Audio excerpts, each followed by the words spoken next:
क्या नाम है आपका? विकास नाम है। हाँ? विकास विकास। कहाँ के रहने वाले हैं? हाँ जी, हम यूपी के रहने वाले हैं। अच्छा, यूपी में कहाँ के रहने वाले हैं? जहाँ बाबा के हैं, अच्छा बुलडोजर बाबा के गांव से हैं, हम भी गोरखपुर। अच्छा। मेरी जान बुलडोजर बाबा। 24 का चुनाव है, रामलला मंदिर में आ गए। विपक्ष का आरोप है कि रामलला इस बार बीजेपी की तरफ से प्रत्याशी हैं। कितना सहमत हैं इससे? वो जो कह रहे हैं ठीक है, वो उनका तो काम ही है कहना, बकचोदी करना, फालतू की बकवास, वो तो कहते रहेंगे। लेकिन आप ये बताइए, बीजेपी है, उसका सरकार का एक भी पैसा नहीं लगा है। जो भी पैसा लगा है ना, हिंदू भाइयों का लगा है। ये कट्टर हिंदू भाइयों के पैसे से बना है राम मंदिर, ठीक है। और सनातन धर्म, सुनिए, 500 वर्षों से जो ना सनातन धर्म को दबाने की कोशिश की गई थी, राम मंदिर नहीं बनने दिया जा रहा था, उस पे ये हमारी विजय है, ठीक है। और अच्छा। दूसरी बात आपको मैं और बता देता हूँ। दूसरी बात जो आप कह रहे हो ना, राम मंदिर के एफडी में इतना पैसा इकट्ठा हो गया है कि उसके सिर्फ ब्याज से राम मंदिर का पहला मंजिल ऐसे ही निर्माण हो गया। अच्छा, चलिए आपके बातों से कुछ चीज़ों को हम लेकर आएंगे। जैसे विपक्ष कहता है युवाओं को धर्म से जोड़कर, यानी कि मंदिर और मस्जिद में उलझा के रखा है सरकार, और वो युवा बेरोजगार हैं, उनके पास काम है ही नहीं। देखिए, मैं आपको बता दूं, युवा बेरोजगार, आप जो बात उठा रहे हैं ना, मैं इस बात से सहमत हूँ। युवा बेरोजगार अपने कमियों की वजह से है। मुझे एक बात बताइए, आप लोग अपने बच्चों को पढ़ाते हैं, ठीक है, 12वीं पास करा दिया, 12वीं के बाद जो भी है, जो अपना स्किल करना कर देता है।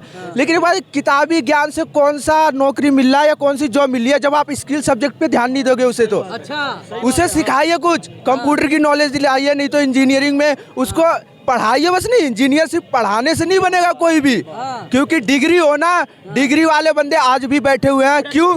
क्योंकि उनके पास प्रैक्टिकल एक्सपीरियंस नहीं है। एक्सपीरियंस नहीं है ना। आप देखोगे जो भी गैरेज पे लड़का काम कर रहा है, वो बेरोजगार नहीं हो सकता लाइफ में।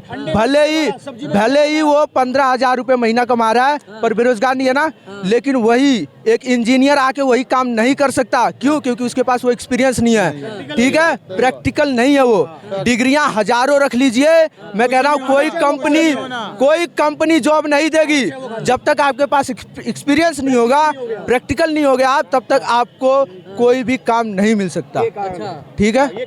ये काम है, पढ़ाना लिखाना यही काम नहीं है। स्किल सब्जेक्ट पे ध्यान देना बच्चों की, ये है आजकल की जनता का डिमांड, कंपनी की डिमांड। जो विपक्ष पार्टी है ना अपनी, उनके पास कोई मुद्दे नहीं बचे इस टाइम। उन्होंने मस्जिद, मंदिर, ठीक है, गिरजाघर, जब उनके पास कुछ है ही नहीं, उन्होंने बोला ये आपने बाबरी मस्जिद तोड़ दी। अरे हिंदू एक ऐसा इंसान है जो जगह खराब करेगा ना, उसके अलावा उसको कोई दूसरी जगह भी देगा, और बाबरी मस्जिद के लिए जगह दी गई है। अरे वो कोई मस्जिद नहीं, सरयू नदी पे प्रभु श्री राम क्या था, वो थे हमारे प्रभु समाहित हुए थे उसमें, तो उन्हीं का जीते हमारे क्या फ्रेम चेंज कर लो, फ्रेम, वो मंदिर नहीं आ रहा ना, स्पेस नहीं पता।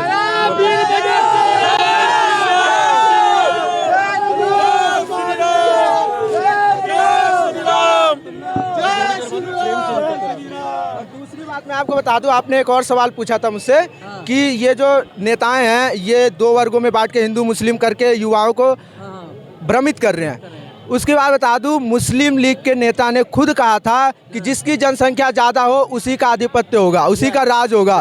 तो मैं कहता हूं, आज जनसंख्या की गणना कर लो, कौन हिंदू कितना है और कौन कितना मुसलमान है। अगर हम हिंदू चाहे ना, उनकी बात कहे हुए आगे बढ़ के सारा हक छीन ले उनसे अपना, ठीक है।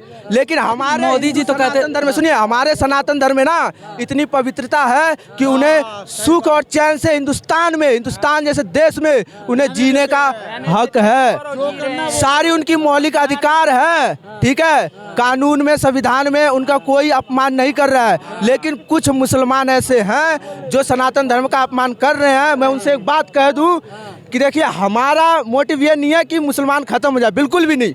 ना हम किसी मस्जिद, किसी के धर्म को, किसी के मजहब को बुरा कहते हैं, ठीक है। लेकिन जो बुरा कहेगा, जो हमारे सनातन धर्म को बुरा कहेगा, वो समझ जाओ खत्म है। जय श्री राम।